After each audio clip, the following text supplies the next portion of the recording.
Happy Tuesday. Thanks for joining us here on 9 News Watch. I'm Chris Bianchi on this Tuesday, September the 14th. We'll take a look at those headlines. We'll start things out on the weather front, where you're probably noticing it is finally a bit on the cooler side for your day today. Highs will probably top out in the 70s in Denver, but big weather story for today could be some pretty strong storms, especially to the south of Denver and south of I-70, where could see some severe storms, including threat for large damaging hail, as well as some damaging straight line winds. Now, tomorrow, if you're hoping that this taste of fall is going to last, well, think again. Tomorrow, we're right back up into the upper 80s to around 90 degrees under sunny skies, and it'll stay that way for much of the remainder of the week, with highs right around 90 degrees through this upcoming weekend. So it's going to be a hot stretch after today, so get outside, enjoy that pumpkin spice latte, whatever it is you want to do fall-like, do it today, because we're right back to summer for your day tomorrow. In the meantime, along the Gulf Coast, Hurricane Nicholas is now a tropical storm as it lashes coastal Texas with heavy rain and gusty winds. The storm made landfall near Sargent, Texas, that is south of Houston, as a Category 1 hurricane early this morning, and has since, as I mentioned, weakened down to a tropical storm. Heavy rain, though, the big threat with this storm as it slowly trudges along the Texas coastline, with some areas expecting as much as 15 inches of rain before the storm moves out of the picture later on this week. Meantime, people in southeast Colorado woke up to something a bit on the unusual side yesterday morning. A small earthquake, a magnitude 3.8 earthquake, shook parts of Baca County. Seismologists say they don't know of any faults in the area, but it doesn't mean that they're not there. Meteorologist Corey Reppenhagen takes a look. A 3.8 magnitude earthquake Monday morning in southeast Colorado was relatively strong for our state. Over the last 20 years, only 10 quakes have been stronger, and the location was very unusual. There have only been 7 earthquakes recorded in that part of the state since 1989. I would definitely just put this one in the currently mysterious category. Seismologist Karen Bogalib says there are no known fault lines in Baca County that could have triggered the earthquake. Just because we don't know about a fault being there doesn't mean there isn't one. In fact, earthquakes are often a good way that we find faults. It is possible that it could have been what seismologists call a human-induced earthquake. Those are mainly caused when wastewater from oil and gas operations gets injected back into the earth. We know it happens, and we know it happens in the state.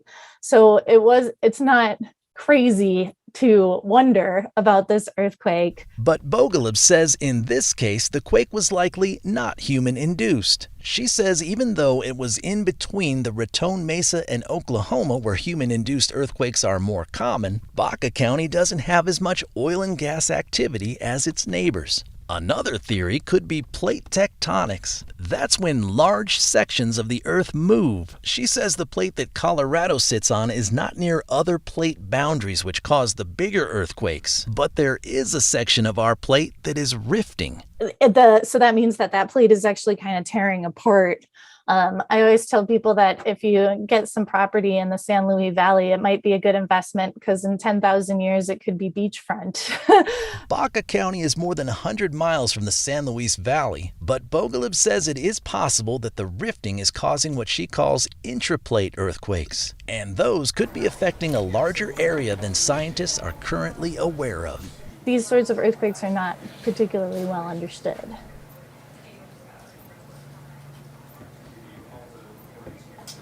President Joe Biden heads to Colorado this afternoon. He will be landing at Denver International Airport at 1:10 this afternoon. Then Biden will head to Golden to give a speech at the National Renewable Energy Laboratory at 3:30. And Biden expected to focus on selling the bipartisan infrastructure deal that passed the Senate earlier on this summer.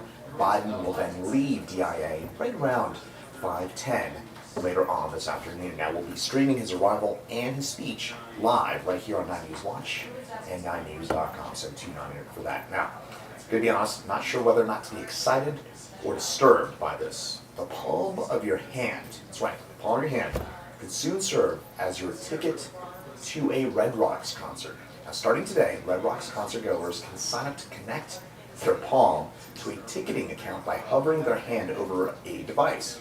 This is part of Amazon's Amazon One project, which will soon offer the technology to customers to allow them to pay for groceries and perhaps other materials outside of Amazon stores. So how about that technology, which could be soon available right here in Colorado and just down the road over at Red Rocks. Again, not sure whether to be disturbed or fascinated by that, but probably a mix of both is the right answer. Now, there are calls for Loveland's police chief to step down after a $3 million settlement for the family of a 73-year-old woman with dementia who was violently arrested. Last night, though, the police chief outlined some potential reforms. Here's 9 News reporter Kelly Rinke. To say that you need to wait for investigations to complete, you need to wait for lawsuits to be completed, why not just get the job done? Shannon Stewart has waited months to speak at a meeting like this, in front of Loveland's police chief after the arrest of her mother-in-law, Karen Garner. And why can't people be held accountable for that? Because if that's what's considered appropriate use of force in Loveland, I pray the city of Loveland residents don't leave their homes. 2 former officers face criminal charges. A sergeant is still on paid administrative leave during an internal affairs investigation after body camera video showed he dismissed a witness's concerns to Garner's arrest. Whatever training they've been receiving is not good enough. You created the mess. You fix it. Some residents called for Chief Bob Tyser to step down. During a meeting with a board that advises his department, the city hired a consulting firm to look into Garner's arrest and the police department.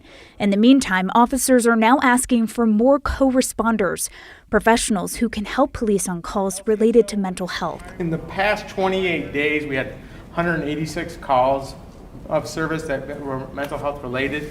And they were able to respond to 38 of those. The program believes they could need 4 more people to give police support around the clock. I have strong belief in the management, the city management staff of our city. Before harsh comments from the public on the Garner case, Councilmember Don Overcash shared a message with a different tone. I don't think anyone here would like their son or daughter mistreated in a job situation without full information being revealed. The report from the consulting firm is expected to be released to the public within the next few months. Kelly Rinke, 9 News. A self-proclaimed right-wing religious fanatic talk show host from Colorado has died from COVID-19. Bob Enyart, who urged COVID-19 vaccine boycotts, died from the virus, according to Enyart's longtime radio co-host. Enyart preached at Denver Bible Church in Wheat Ridge. He was also a director of Colorado Right to Life. Enyart was 62. From that to traditional Korean fried chicken with a modern twist. That's what a new shop in Littleton is serving up and dishing out. 9 News meteorologist Lauren Robinson takes us to Wing Walk in today's The Feed. This is so good. This is probably the best wing I've had ever. I'm not kidding. This is fantastic. These are the gochujang Korean fried chicken wings, Wing Walk's most popular dish, and for good reason. If you don't know, Korean fried chicken is unique because it's fried twice, which makes it extra crispy. And then part of our process that's very unique is we finish the sauces in a wok. So the wok is 600 degrees at the center. It reduces the sauce to make it thick. It enhances the flavors, and then we toss your wings in it, and they're ready to go. The idea came from co-owner James Park, who was born in South Korea, and his family moved to the U.S. when he was a child. It's everything that I enjoyed as a kid growing up and eating. So what great opportunity for me to just sort of reminisce and bring that back and share that with the rest of Denver, Colorado. And it's not just the outstanding flavors that make Wing Walk stand out, it's the gluten-free menu with all-natural chicken from Redbird Farms. We love the fact that someone like my daughter who has celiac, she really can't safely eat anywhere else. So it was really important to us to put together a menu where my daughter Ginger could come in and eat anytime and not get sick and feel great. And word is quickly spreading about all of the flavors, including the Korean dry rub buffalo wings with homemade blue cheese sauce. I love this so much that I don't care that I just made a mess all over my face. You're doing great. It is really good. Great seasoning, and that blue cheese sauce is fantastic. It's delicious. Or the Sam burrito with chicken tenders covered in gochujang sauce, fresh slaw, kimchi fried rice, and cilantro jalapeno dipping sauce. I'm in love. I'm in love with this burrito and this sauce. Firing up a wok full of flavor. For Mile High Mornings, I'm Lauren Robinson. And finally today, Denver comedian Josh Blue is in the finals of America's Got Talent. That'll be taking place tonight, and you can watch it at 7 p.m. right here on 9 News. Josh won the 2006 version of Last Comic Standing. Tonight he's going for the crown of America's Got Talent, and if you're curious about him, you can also watch some of his acts on 9news.com as well. Good luck to Josh, who is a regular at Denver's Comedy Works. How about that? So that'll do it for your headlines, your top headlines on 9 News Watch on this Tuesday, September the 14th. Have a great rest of your day. I'm Chris Bianchi. We'll see you right back here tomorrow.